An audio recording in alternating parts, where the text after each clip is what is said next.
नमस्कार, news 18 JKLH के digital platform पर आप सभी का स्वागत है। मैं हूं आपके साथ प्रिया शर्मा। आज हम बात करेंगे इंजीनियर रशीद के बारे में। इंजीनियर रशीद, जिनका पूरा नाम शेख अब्दुल रशीद है, उन्हें जम्मू कश्मीर के बारामूला से सांसद के रूप में जाना जाता है। उन्हें राजनीतिक रूप से सक्रिय और विवादित चेहरे के रूप में देखा जाता रहा है। वो अब जेल में है और इसके साथ ही अब ये खबर सामने आई है कि उनकी जेल बैरक या जेल नंबर बदल दिया गया है। जी हाँ, रिपोर्ट्स के मुताबिक इंजीनियर रशीद वर्तमान में तिहाड़ जेल में बंद है। वो पहले जेल नंबर 3 में थे, लेकिन अब वो बदलकर जेल नंबर 1 में चले गए हैं। अब उनकी बैरक जेल नंबर बदलने की खबर सामने आई है। इसका कारण फिलहाल अभी स्पष्ट नहीं हुआ है, लेकिन आमतौर पर इस तरह का बदलाव सुरक्षा कारणों, विशेष निगरानी की आवश्यकता, साथ ही कैदियों के साथ संभावित तनाव या विभागीय व्यवस्थाओं के कारण हो सकता है। उदाहरण के तौर पर खबर में ये भी सामने आया है कि जेल के अंदर किन्नरों, जो ट्रांसजेंडर कैदी हैं, और अन्य कैदियों के बीच कहासुनी हुई थी, जिससे उन्हें प्रभावित होना पड़ा था और उसी के चलते ऐसा किया गया है। इस तरह की घटनाएं जेल प्रशासन को मजबूर कर सकती हैं कि वो कैदी को अलग बैरक में शिफ्ट करें या सुरक्षा सुनिश्चित करें। जेल बैरक या नंबर बदलने का मतलब केवल शारीरिक स्थान बदलना नहीं होता, ये संकेत भी देता है कि कैदी की सुरक्षा, स्वास्थ्य, निगरानी या व्यवहार में बदलाव हुआ है। एक सांसद और विवादित राजनीतिक व्यक्ति के मामले में ये बदलाव राजनीतिक रूप से भी संवेदनशील हो सकता है। इस तरह के बदलाव से ये सवाल उठते हैं कि क्या नियम व्यवस्था में बदलाव हुआ? जेल के अंदर कैदियों की सुरक्षा कैसी है? क्या राजनीतिक या सामाजिक दबाव है? इसके अलावा परिवार, समर्थक और विपक्ष इसे राजनीतिक संकेत के रूप में देख सकते हैं, जैसे कि विशेष व्यवहार या अतिरिक्त निगरानी का मामला। इंजीनियर रशीद पर कई गंभीर आरोप है और उनकी गिरफ्तारी, जमानत, न्यायिक प्रक्रिया आदि समय पर खबरों में रहते भी हैं। जेल में उनकी स्थिति उनके राजनीतिक दर्जे के नाते मीडिया और राजनीतिक दलों की निगाह में रही है। जेल में बदलाव के बाद समर्थक और आलोचक दोनों ने प्रतिक्रिया दी है। उनका मानना है कि ये बदलाव विशेष कारणों से हुआ है या प्रशासनिक कारणों से। कानूनी रूप से जेल का प्रबंधन, कैदी स्थानांतरण आदि नियम कानून के अधीन होते हैं। ये देखना होगा कि इस मामले में औपचारिक आदेश या प्रशासनिक दिशा निर्देश जारी हुए हैं या नहीं। जेलों में कैदियों की सुरक्षा, साथ ही कैदियों के साथ व्यवहार, जिम्मेदारी, निगरानी और खुराक, स्वास्थ्य आदि कई चुनौतियां होती है।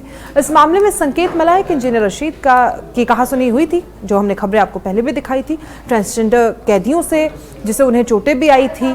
उसके बाद ऐसा किया गया। ऐसे में जेल प्रशासन के लिए आवश्यक हो जाता है कि ऐसे कैदियों को उचित बैरक, निगरानी, सुरक्षा व्यवस्था, स्वास्थ्य सेवाएं उपलब्ध कराई जाए। जेल नंबर बदलना इस दिशा में एक कदम हो सकता है, जिसमें उन्हें अलग अलग बैरक में रखा गया हो, निगरानी बढ़ाई गई हो, साथ ही कैदियों का समायोजन बदला गया हो।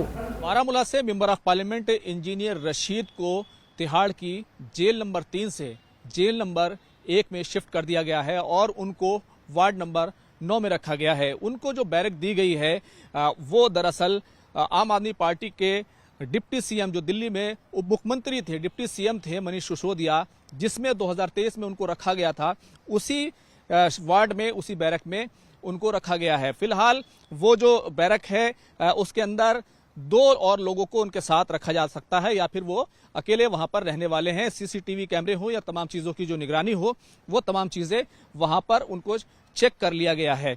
अगर इस पूरे मामले को देखें, दरअसल 31 अगस्त को इंजीनियर रशीद पर तिहाड़ जेल में जो किन्नर कैदी हैं उनके जरिए से हमला किया गया था, जिसमें वो बाल बाल बच गए थे।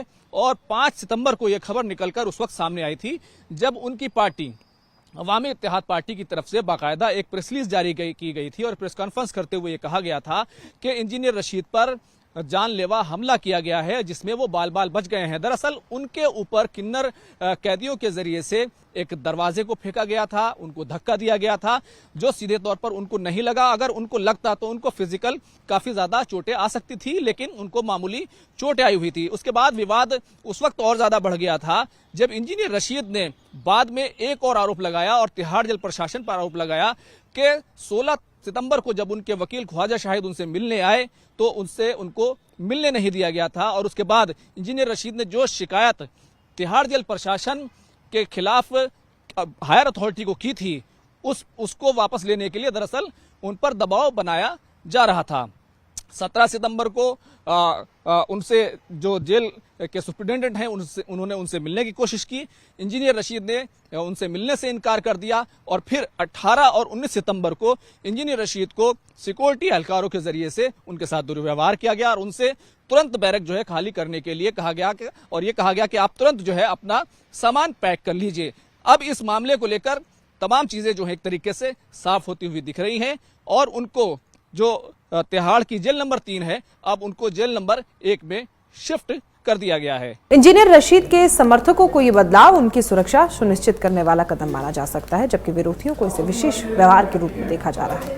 मानवाधिकार दृष्टिकोण से अगर हम बात करें तो जेल में बदलाव ऐसे समय में आया है जब कहासुनी और हिंसा की घटनाएं सामने आई थी और इस कारण मानवाधिकार संगठनों की निगाहें जागरूक होंगी। अगर राजनीतिक प्रभाव की हम बात करें तो उनके क्षेत्र बारामूला सहित जम्मू कश्मीर में ये खबर राजनीतिक चर्चा बनी कि सरकार या प्रशासन कैदी की स्थिति के प्रति कितनी गंभीर है, कानूनी प्रक्रिया पर असर क्या पड़ेगा। अगर बैरक बदलने का निर्णय हाल ही में लिया गया है तो इसका असर उनकी जमानत याचिका, कानूनी सुनवाई, न्यायिक प्रक्रिया पर भी पड़ सकता है। जेल प्रशासन इस बदलाव का औपचारिक बयान दे सकता है जिसमें बताया जाएगा कि क्यों बैरक बदली गई, क्या सुरक्षा कारण थे, क्या निगरानी बढ़ाई गई है। समर्थक दल और विपक्ष इस बदलाव पर सार्वजनिक बयान देंगे। न्यायिक समीक्षा, मानवाधिकार जांच आदि मांग सकते हैं। अगर कोई नए तनाव या विवाद जेल में उत्पन्न होते हैं तो बदलाव स्थिति में निपटने के लिए किया गया कदम साबित हो सकता है। इसलिए आगे की घटना विपत्ति पर नजर लगातार हमारी बनी हुई है और आगे भी रखी भी जाएगी। न्यायालय में इस बदलाव का असर उनकी सुनवाई, मुकदमे की गति, जमानत की प्रक्रिया आदि पर देखने को मिल सकती है।